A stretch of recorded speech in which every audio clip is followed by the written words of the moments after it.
Browns couldn't pass up value of Shedeur Sanders' pick. Hello everyone, welcome to my channel. I hope everyone is having a wonderful day. Before starting the video, please go ahead and hit the subscribe button and give this video a like up. Hey basketball fans, it wasn't a surprise that Shedeur Sanders ended up in Cleveland by the conclusion of the 2025 NFL Draft. After all, the Browns had a glaring need at quarterback and extensively scouted the Colorado product during the pre-draft process. The real shocker was that the Browns landed Sanders on day 3 after already picking a quarterback in the 3rd round. The team arrived at the conclusion that Sanders wasn't worth the no. To pick per Daniel Oyefusi and Jeremy Fowler of ESPN, but he was still considered a potential target late in the 1st round or early in the 2nd. That especially seemed like the case when the Browns added extra draft capital in their trade with the Jaguars, positioning them to add a quarterback on day 2. That theory turned out to be half right. Cleveland drafted a QB with the 94th overall pick, but it was Oregon's Dillon Gabriel, not Sanders. His slide continued into day 3, where the Browns decided his value was too good to pass up. They traded up to the 144th pick to select Sanders, ending his fall and landing a potential future starter in the 5th round. "We felt like it got to a point where it was probably mispriced relative to the draft," said Barry after the pick, via Oyefusi.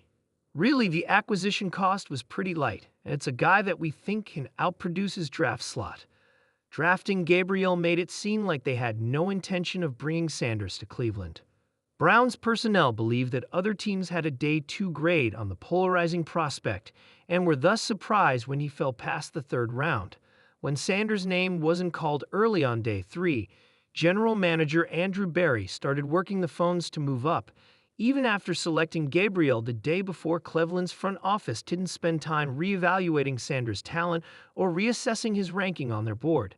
Nor were they pushed by team owner Jimmy Haslam to make the pick, at least according to Berry. Instead, according to Oyefusi, Berry worked hard to trade up and eventually delivered the news to Sanders via video call. His father, Hall of Fame cornerback and Colorado head coach Deion Sanders, later called Berry as well after getting to know each other during the pre-draft process. Deion also has a good relationship with Browns quarterbacks coach Bill Musgrave after playing together for the 49ers in 1994. Deion's legacy loomed large during the months leading up to the draft. He famously rejected a written test from the Giants during his own pre-draft interviews in 1989, confidently and correctly, asserting that he would be drafted long before New York was on the clock. That attitude seemed to carry over to his son. During and after Shedeur Sanders' fall, reports emerged that he struggled in his interviews and visits with teams, especially the Giants. According to Pro Football Talk's Mike Florio, Sanders approached his meetings with prospective future employers as if he was being recruited as opposed to being interviewed. That caused him to be wiped from several teams' boards, including the Steelers. Despite persistent links throughout March and April, Sanders was never a real option for Pittsburgh, according to Mark Kaboly of The Pat McAfee Show. The Steelers were more interested in Notre Dame's Riley Leonard and Ohio State's Will Howard, the latter of whom they drafted in the 6th round. Sanders' interactions with the Browns were reportedly more positive than with other teams, giving Berry and head coach Kevin Stefanski the confidence that adding one of the most talked about prospects of the year could only help their uncertain quarterback situation. Cleveland has no clear starter for 2025 or beyond, giving Sanders an opportunity he may not have had with other team.